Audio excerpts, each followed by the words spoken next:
Quarta-feira, 19 de setembro de 1979. Na segunda narrativa da criação encontra-se a definição subjetiva do homem. Referindo-nos às palavras de Cristo sobre o tema do matrimônio, em que ele apela para o princípio, dirigimos a nossa atenção, há uma semana, para a primeira narrativa da criação do homem no livro do Gênesis, Gême 1. Hoje passaremos à segunda, que, sendo Deus nela chamado Javé, é muitas vezes denominada já vista. A segunda narrativa da criação do homem, ligada à apresentação tanto da inocência e felicidade original como da primeira queda, tem por sua natureza caráter diverso. Embora não querendo antecipar as particularidades dessa narrativa, porque nos convirá a apelar para elas nas outras análises, devemos reconhecer que todo o texto, ao formular a verdade sobre o homem, nos maravilha com a sua profundidade típica, diversa da do primeiro capítulo do Gênesis. Pode-se dizer que é profundidade, de natureza sobretudo subjetiva e, portanto, em certo sentido, psicológica. O capítulo 2º do Gênesis constitui, em certo modo, a mais antiga descrição e registro da autocompreensão do homem e, juntamente com o capítulo 3º, é o primeiro testemunho da consciência humana.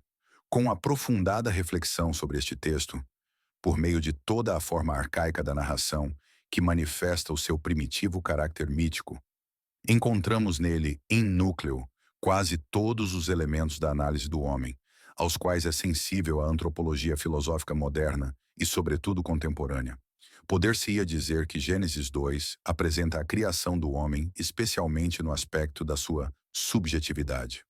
Confrontando entre si ambas as narrativas, chegamos à convicção que esta subjetividade corresponde à realidade objetiva do homem, criado à imagem de Deus. E também este fato é, doutro modo, importante para a teologia do corpo, como veremos nas análises seguintes. 2. É significativo, na sua resposta aos fariseus em que apela para o princípio, indicar Cristo primeiramente a criação do homem com referência a Gênesis 1:27. O Criador, no princípio, criou-os homem e mulher.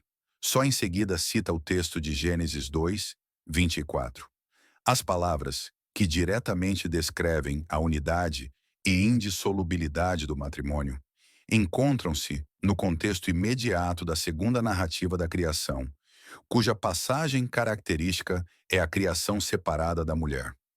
Sefer General 2, 18-23, ao passo que a narrativa da criação do primeiro homem, macho, se encontra em Gênesis 1:5-7. A este primeiro ser humano chama a Bíblia homem, Adam, ao passo que, desde o momento da criação da primeira mulher, começa a chamar-lhe macho, Is, em relação com Issá, fêmea, porque foi tirada do macho Is, 2. E é também significativo que, referindo-se a Gênesis 2:24, Cristo não só liga o princípio com o mistério da criação, mas também nos conduz, por assim dizer, ao confim entre a primitiva inocência do homem e o pecado original.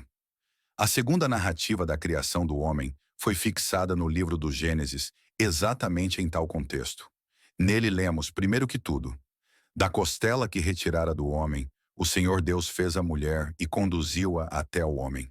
Ao vê-la, o homem exclamou: Esta é, realmente, osso dos meus ossos e carne da minha carne. Chamar-se-á mulher, visto ter sido tirada do homem. Gêmesis 2:22-23. Por este motivo, o homem deixará o pai e a mãe para se unir à sua mulher, e os dois serão uma só carne. Gêmesis 2:24. Estavam ambos nus, tanto o homem como a mulher, mas não sentiam vergonha. Gêmesis 2:25. Terceiro, em seguida, imediatamente depois destes versículos, começa Gênesis 3, a narrativa da primeira queda do homem e da mulher, narrativa ligada com a árvore misteriosa, que já antes fora chamada Árvore da Ciência do Bem e do Mal. Gênesis 2:17. Cria-se com isto uma situação completamente nova, essencialmente diversa da precedente.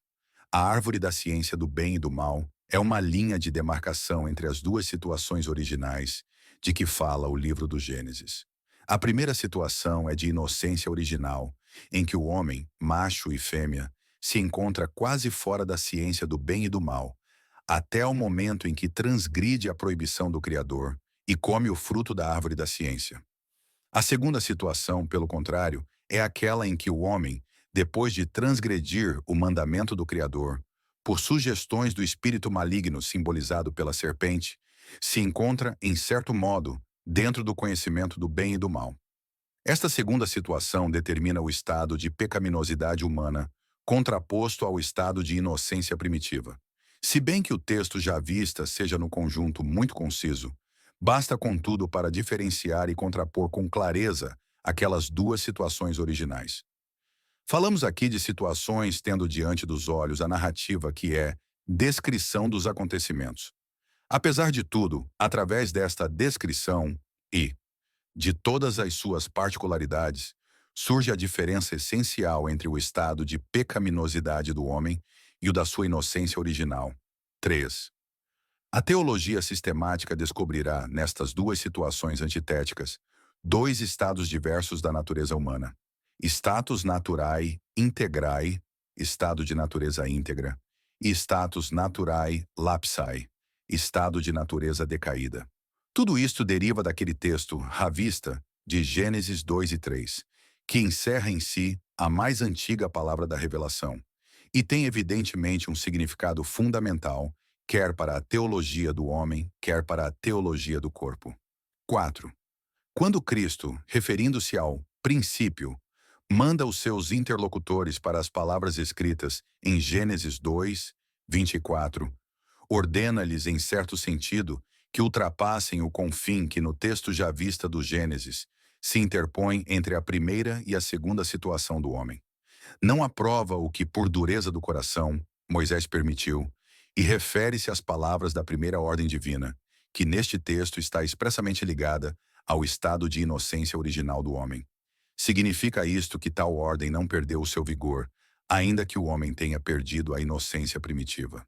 A resposta de Cristo é decisiva e sem equívocos. Por isso devemos tirar dela as conclusões normativas, que têm significado essencial não só para a ética, mas sobretudo para a teologia do corpo, a qual, como um momento particular da antropologia teológica, se constitui sobre o fundamento da palavra de Deus, que se revela como é. Procuraremos tirar essas conclusões durante o próximo encontro,